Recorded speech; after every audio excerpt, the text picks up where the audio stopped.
Hello मित्रांनो, मी शिवली आणि माझ्या किचनमध्ये तुमच्या मनापासून स्वागत. आज मी तुम्हाला भोपळ्याची खीर करून दाखवणार आहे. भोपळ्याची खीर करताना एकच शिकायत असते की दूध फटतं. म्हणजे भोपळ्याची खीर करून झाले की दूध लगेच फटतं आणि अशी खीर खायला अजिबात चांगले लागत नाही. आज मी तुम्हाला एक सिक्रेट ट्रिक दाखवणार आहे. जे ट्रिक वापरलं तर तुमची खीर कधीही फटणार नाही. खूपच टेस्टी, खूपच यम्मी, अगदी स्मूथ क्रीमी खीर बनवून तयार होणार. चला मग झटपट आपण रेसिपी पाहून घेऊया. खीर बनवण्यासाठी मी एक भोपळा घेतले, तुम्ही बघू शकता. अगदी कवळी भोपळा आहे.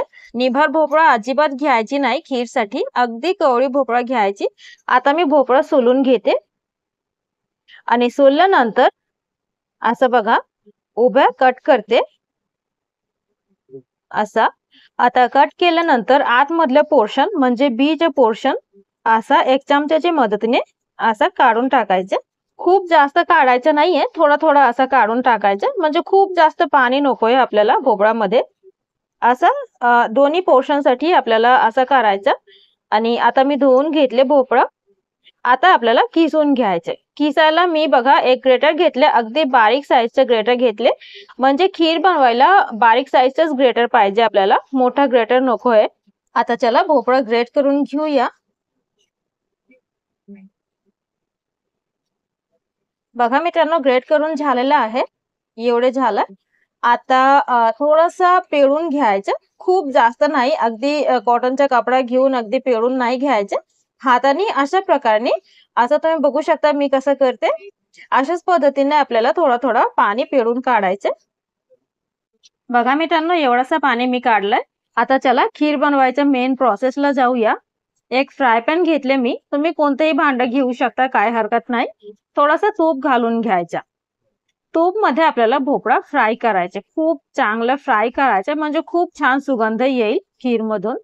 गावरान तूप टाकलंय मी आणि आता तूप गरम झालेलं आहे. आता चला भोपळा घालून घेऊया.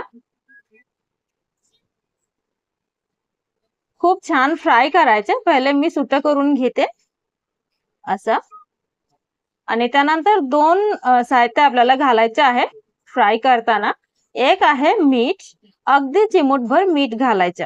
एक भोपळ्यासाठी मी 2 चिमूटभर मीठ घालते.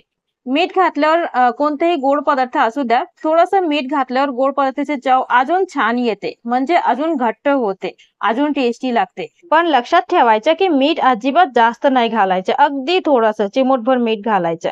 आणि आता मी ते सिक्रेट इन्ग्रेडियंट घालते, म्हणजे की जे घालून आपलं खीर अजिबात फटणार नाही, खीरचं दूध अजिबात फटणार नाही. ते आहे बेकिंग सोडा, म्हणजे की खायचा सोडा. अगदी चिमूटभर घालायचे, जास्त अजिबात घालायचं नाहीये. बस एवढंच ट्रिक आहे. म्हणजे चिमूटभर बेकिंग सोडा घालून जर तुम्ही ही खीर बनवली तर अजिबात खीर कधीही फटणार नाही. अगदी स्मूथ टेक्स्चरची खीर बनून तयार होईल. आता चांगले फ्राय करायचे 3 ते 4 मिनिटासाठी मीडियम हीटवर करून हलवत राहायचे लगातार. आता बघा 4 मिनिटानंतर कलर अगदी ट्रान्सलुसंट झालेला आहे आणि क्वांटिटी पण खूपच कमी झालेली आहे, तुम्ही बघू शकता. आता दूध घालायचा टाइम आहे. आता मी पहिल्यापासून दूध उकळून ठेवला होता, म्हणजे उकळून थोडासा सुकवून ठेवला होता घट्ट करून. मी आता 1 ग्लास दूध घालते. मलाई सोबतच घालते, मलाई मी वेगळे नाही केले. जर तुम्ही पहिल्यापासून दूध उकळून घट्ट करून नाही ठेवलं तर थोडासा जास्त घाला क्वांटिटी. आता दूध घालून मी आता चांगलं मिक्स करते. छान एक उकळी येऊ देते. आता थोडा वेळ मीडियम हीटवर आपल्याला असं शिजवून घ्यायचे. म्हणजे जोपर्यंत भोपळा छान शिजत नाही अगदी 100% तोपर्यंत आपल्याला शिजवून घ्यायचे. साखर घालायच्या आधीच आपल्याला चांगले शिजवून घ्यायचे. जोपर्यंत भोपळा शिजत आहे तोपर्यंत आपण थोडेसे ड्राय फ्रुट्स पण घालून घेऊ शकतो. मग मी इथे घेतले थोडेसे ड्राय फ्रुट्स, थोडेसे बदाम घेतले आणि थोडेसे मनुके घेतले. बदाम थोडा चॉप करून घेतले आणि मनुके अशाच घेतले. पण तुम्ही कोणतेही ड्राय फ्रुट्स घालू शकता, जे तुम्हाला आवडते. नाहीतर जे तुमच्याकडे अवेलेबल आहे ते तुम्ही घालू शकता. असं आपल्याला थोड्या-थोड्या वेळाने हलवत राहायचे, म्हणजे सगळीकडे एकसारखं कुक झाला पाहिजे. आता लगभग 5 मिनिटानंतर आता भोपळा छान शिजलेली आहे. मी तुम्हाला चेक करून दाखवते. बघा खूप छान शिजली आहे. आता आपण साखर घालूया चवीपुरती. 1/4 कप साखर घातले आणि सुगंधासाठी मी अर्धा टीस्पून हिरवी वेलचीचा पावडर घालते. चांगलं मिक्स करून घ्यायचं. आणि आता आपण थोड्या वेळासाठी अजून कुक करून घेऊया, म्हणजे कन्सिस्टन्सी ॲडजस्ट करायची आपल्याला. थोडासा घट्ट करून घेऊया, म्हणजे क्रीमी टेक्स्चर झाले की आपण बंद करू ही. आता बघा मित्रांनो, खीर खूप छान घट्ट झालेली आहे, अगदी क्रीमी टेक्स्चर झालेलं आहे. आता मी हीट बंद केले. आता खीर पूर्णपणे थंड होऊ द्यायचे आणि त्यानंतर थोड्या वेळासाठी वाटलं तर तुम्ही फ्रीजमध्ये ठेवू शकता आणि त्यानंतर सर्व करू शकता. बघा मित्रांनो, दूध अजिबात फाटलेलं नाहीये, खूपच यम्मी, खूपच स्मूथ क्रीमी खीर तयार झालेली आहे. माझी ही ट्रिक फॉलो करून तुम्ही पण नक्की बनवून बघा, तुमची खीर अगदी परफेक्ट बनून तयार होणार आहे. नक्की रेसिपी ट्राय करा मित्रांनो, आणि ट्राय केली तर कमेंट करून नक्की सांगा की तुम्हाला कशी वाटली.